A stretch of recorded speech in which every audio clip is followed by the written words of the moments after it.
All of us have our different demons. And every single problem has its specific solution. Allah subhanahu wa ta'ala is the one who guides you to that. But the first thing you have to have is a sense of urgency.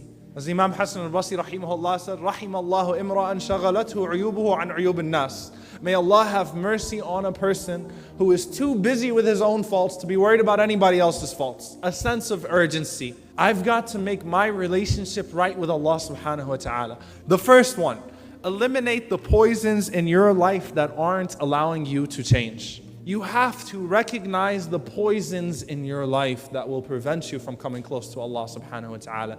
Do you really think Allah subhanahu wa ta'ala is going to give you khushu' in your salah when your eyes have been all over the place all day and all of a sudden you think you're going to go to salah and salah is going to be okay? Your qalb is a space. You fill it up with anything else, you're not going to have any space for Allah subhanahu wa ta'ala in there. The very first step to making that change as an individual, eliminate the things in your life that are a hindrance to you excelling in your relationship with Allah subhanahu wa ta'ala.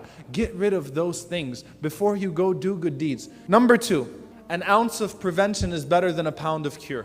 You know, some people, subhanAllah, they wait for really bad things to happen. They wait to see the consequences of their sins before they change those things. Every single action that you commit, every single sin that you commit goes through the following stages. Number 1, it's a fatrah, passing thoughts. Number 2, it becomes a fikrah, settled thought. You start thinking about it. Shaitan caught your gaze with something. Let me start thinking about this.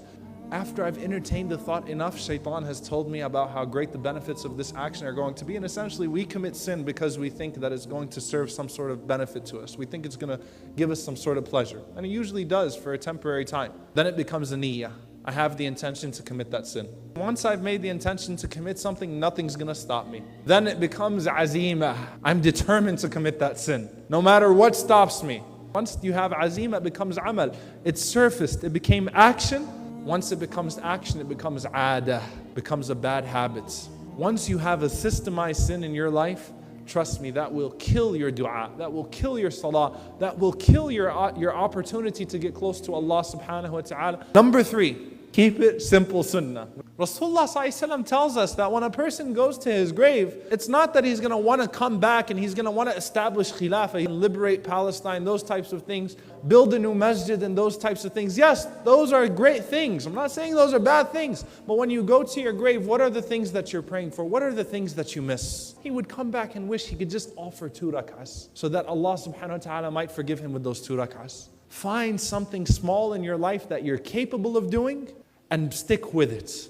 Eventually that will accumulate. Eventually that might be the cause of you entering into Jannah. The most beloved actions to Allah subhanahu wa ta'ala, adwamuha and qalla. The most consistent of them, even if they're very small. How much time do you kill at a red light going to work? How much time do you kill in front of the TV?